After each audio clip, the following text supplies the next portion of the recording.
Here with boxing legend Roy Jones Jr. How you doing, Roy? I'm doing good, but how you doing? Man, I'm chilling, man. Tonight they honored your career. What's your thoughts on Roy Jones Jr. as a fighter and his legacy? You can't ask Roy Jones Jr. that. That's not a fair question to Roy Jones Jr. Roy Jones Jr. thought he was a man of his word, a man of integrity, a man of faith, a man that did everything that he thought the people wanted to see him do. If that meant the first junior middleweight in the history of boxing, moving all the way up to the heavyweight division to prove that he was pound for pound the best. After he got robbed of a gold medal in the Olympics in his whole career, that's what he did. So if you stop Roy Jones right there after gaining that 25 pounds and say that's it, and you won the heavyweight title, and he stopped and he just quit, gave up because he knew his body went through a lot, Roy Jones will still today be called the greatest pound for pound boxer to ever live. The bad thing about that story is that it's still Roy Jones. He just went on a little longer, gave y'all a little more than he was supposed to give, but it's still Roy Jones, and he's still the same person that did that. So why would he still not be considered the greatest pound for pound ever?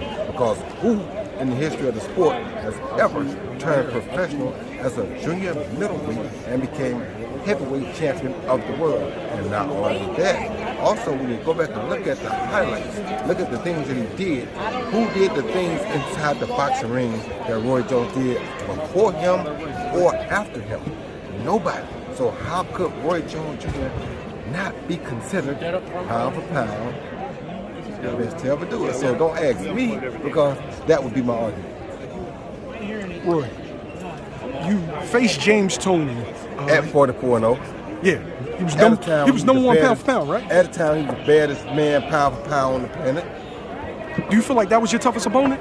He was definitely the best opponent I ever faced, without a question. He's 44-0, at that time undefeated, and I thought he fought a fight against David Tiberi that could have went the other way, but they gave him the decision. So in my eyes, he's 44-0. He pound for pound the best thing fight right now. And you want to beat a man, what you got to do? You got to beat the man, right? And that's what I did. So, I mean, yes, by far the best fight I ever fought. Fighters don't do that now, Roy. You jumped up to face the best guy, no tune-up, no acclimation to the weight. Right. You just jumped up to face the best guy. Because I wanted to be the best.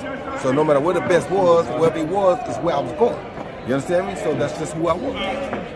How do you feel about boxers now, especially last year? I feel like it was the best year of boxing. All the super fights happened. In a long time.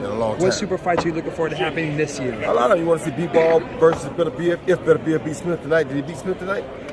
I don't know. The fight was going on. Beterbiev just beat Smith. He stopped him? Yeah, he stopped him in round 7. Okay, so if Beterbiev beat Smith, Beterbiev and Bivol is a great fight.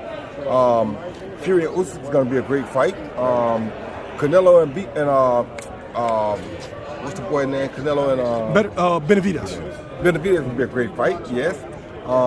Tank against any of the top lightweights would be a great fight, or junior welterweights.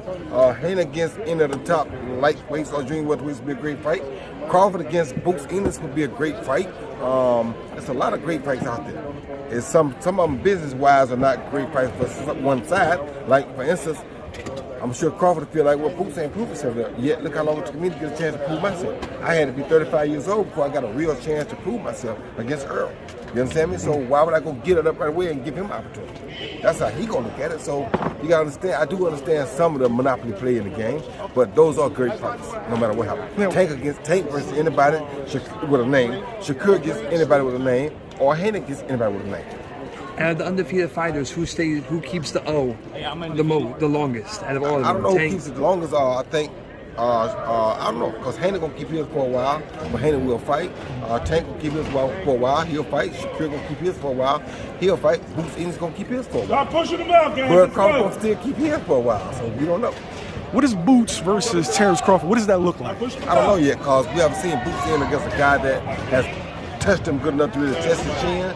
So we don't. That's the only thing we don't know about him yet. We don't know if he can take the real punch yet, because we haven't seen it. But as far as the skill goes, he got everything.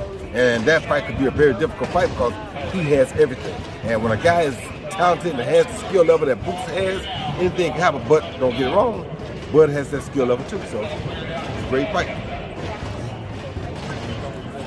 Thank you, Roy. Thank y'all. Oh, well, I got one last question, Roy. I'm sorry. As far as like fighters today, you were you were the best fighter I've ever seen. Thank Pound, you, brother. pound for pound, you Superman. Thank you, brother. Is there a fighter today that reminds you of you? Like, do you see a little bit of anybody in you? I see a little bit of me in a lot of them, and that's a great thing because it takes a lot of people to make up for one me. And so for me to see a little bit of me in a lot of those fighters, that says a lot. But I do see a little bit of me in a lot of them, Floyd included. Thanks, Floyd. I appreciate you.